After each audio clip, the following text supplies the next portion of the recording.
நீலகிரி மாவட்டத்தில் பழங்குடி மக்களுக்காக ஒதுக்கப்பட்ட மேய்க்கால் நிலத்தை விவசாய நிலமாக மாற்றப்படவில்லை என்பதை உறுதி செய்ய வேண்டும் என உயர்நீதிமன்றம் உத்தரவு பிறப்பித்திருக்கிறது. அதனை அண்மை செய்தியாக பார்த்துக் கொண்டு வருகிறோம். இதுகுறித்த முழு விவரங்களை வழங்க தலைமைச் செய்தியாளர் சிவா நம்மோடு இணைப்பில் காத்திருக்கிறார். சிவா, வணக்கம். விவரங்கள்.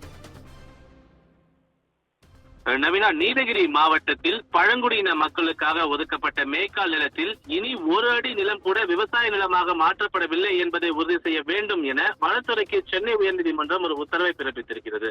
நீலகிரி மாவட்டத்தில் சோலூர் பகுதியில பழங்குடியின மக்களுக்காக ஒதுக்கப்பட்ட மேய்க்கால் நிலங்களை தனியார் விவசாய நிலங்களாக மாற்றி ஆக்கிரமித்துள்ளதாக தொடரப்பட்ட வழக்கு நீதிபதிகள் சதீஷ்குமார் மற்றும் நீதிபதி பரத சக்கரவர்த்தி ஆகியோர் கொண்ட அமர்வுல இன்று விசாரணைக்கு வந்தது.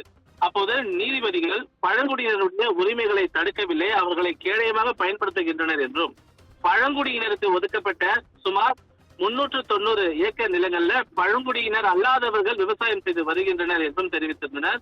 மொத்த நிலத்துல 70% நிலம் வரை பழங்குடியினர் அல்லாதவர்களால் பயன்படுத்தப்பட்டு வருகிறது என கூறிய நீதிபதிகள் இந்த விவகாரம் தொடர்பாக விரிவான அறிக்கை தாக்கல் செய்ய வேண்டும் என நீலகிரி மாவட்ட ஆட்சியருக்கு ஒரு உத்தரவை பிறப்பித்திருக்கிறார்.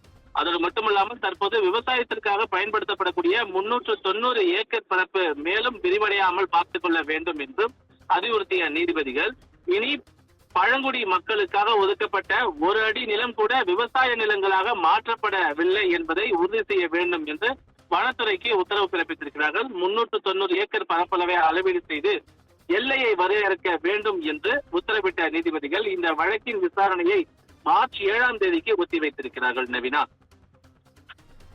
விவரங்களுக்கு நன்றி சிவா.